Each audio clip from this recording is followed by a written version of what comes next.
আর মাত্র কিছুক্ষণ, তারপরেই মহরণ। আর সাথে শুরু হতে যাচ্ছে 4 বছরের আবারও সেই অপেক্ষা, যারা অপেক্ষা করে থাকি এই বিশ্বকাপের জন্য। নিজেদের দেশকে হয়তো কোনোদিন বিশ্বকাপে দেখতে পাইনি, পাবো কি না জানি না, কিন্তু এই খেলার প্রতি যে ভালোবাসা, আবেগ, সমস্ত কিছু আমাদের কিন্তু অনুভূতিগুলো একই রকম, আপনারা সবাই জানেন। তো কথা বলবো স্পেন ভার্সেস আর্জেন্টিনা, যে মহরণ ফাইনালে কে জিতবে সময় বলবে, কিন্তু তার আগে কিছু ফ্যাক্টর তো দেখে নেওয়া যেতেই পারে।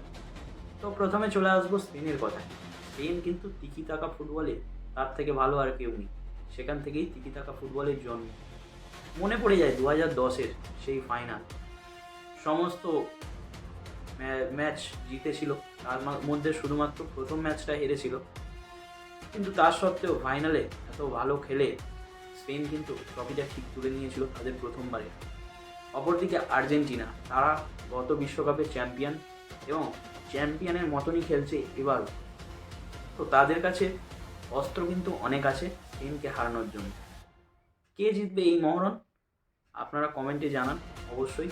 আর স্পেন কিন্তু মূলত তাদের এত ভালো ডিফেন্স, তাদের কাছ দিয়ে গোল করা খুবই মুশকিল এবং দুর্ভেদ্য বলা যেতে পারে। অপরদিকে আর্জেন্টিনা খুবই তীক্ষ্ণ গোল করার জন্য। একটা স্ট্যাটিস্টিক দেখলে আপনি বুঝতে পারবেন আর্জেন্টিনা বেশিরভাগ গোলগুলি তাদের শেষ মুহূর্তে করেছে। মানে ট্যাকটিক্স কিন্তু তাদের কোচের যে চিন্তা, তার মধ্যে হচ্ছে সাবস্টিটিউট প্লেয়ার। সাবস্টিটিউটে এসে যে প্লেয়ার খেলছে সে কিন্তু অল্প সময়ের মধ্যে বাজিমাত করে দিচ্ছে এবং দুরন্ত খেলছে। অপরদিকে স্পেন রক্ষণ ভাগ বলুন বা মিডফিল্ড বলুন অসাধারণ খেলছে, এবং সব থেকে বড় কথা শত্রুপক্ষের পুরো খেলাটাকেই তারা নষ্ট করে দিচ্ছে, এবং তার জন্যই বিপরীত পক্ষ স্পেনের কাছে বারবার ধরা খেয়ে যাচ্ছে। এই বিশ্বকাপে স্পেন তাদের টোটাল সব কটি ম্যাচে মাত্র একটি গোল হজম করেছে, অপরদিকে করেছে কিন্তু তারা 13খানা গোল। আর আর্জেন্টিনা এই বিশ্বকাপে 7-7টি গোল কিন্তু হজম করেছে, অপরদিকে আর্জেন্টিনা কিন্তু 19টা গোল করেছে। তাহলেই একবার ভেবে দেখুন যে আর্জেন্টিনার আক্রমণ ভাগ কতটা ভালো এবং স্পেনের ডিফেন্সিভ কোয়ালিটি কতটা ভালো। মূলত তাহলে দেখাই যাচ্ছে যে ডিফেন্স ভার্সেস অ্যাটাক, এই জিনিসটা মানে আমরা লড়াই দেখতে চলেছি। স্পেনকে কি তাই বলে অ্যাটাক করতে দেখবো না? অবশ্যই দেখব। তাদের তিকি টাকা ফুটবল এবং ছোট ছোট পাস খেলে এগিয়ে গিয়ে গোল করার যে সক্ষমতা, সেটা অবশ্যই দেখতে পাবো। ইংল্যান্ড ম্যাচেও দেখা গেছে। তো কারা জিতবে এটা তো সময় বলবে।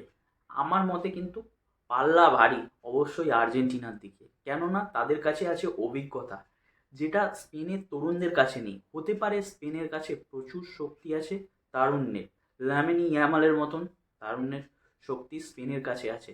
আর্জেন্টিনার কাছেও কিন্তু আছে মেসির মতন অভিজ্ঞতা। সেই কারণে আমি কিন্তু এগিয়ে রাখবো একটু হলেও আর্জেন্টিনাকে। আপনাদের কি মতামত অবশ্যই কমেন্টে জানাবেন। আমার ভিডিওটা যদি ভালো লেগে থাকে অবশ্যই লাইক করবেন। ইউটিউব থেকে দেখলে অবশ্যই সাবস্ক্রাইব করবেন চ্যানেলটা, আর ফেসবুক থেকে দেখলে ফলো করে দেবেন। দেখা হবে আবারও পরের ভিডিওতে। বিশ্বকাপ জার্নি এখানেই হয়তো শেষ হবে, কিন্তু অন্য ভিডিও আসতে থাকবে, তাই সাবস্ক্রাইব করে রাখুন। আজকের মতন টাটা।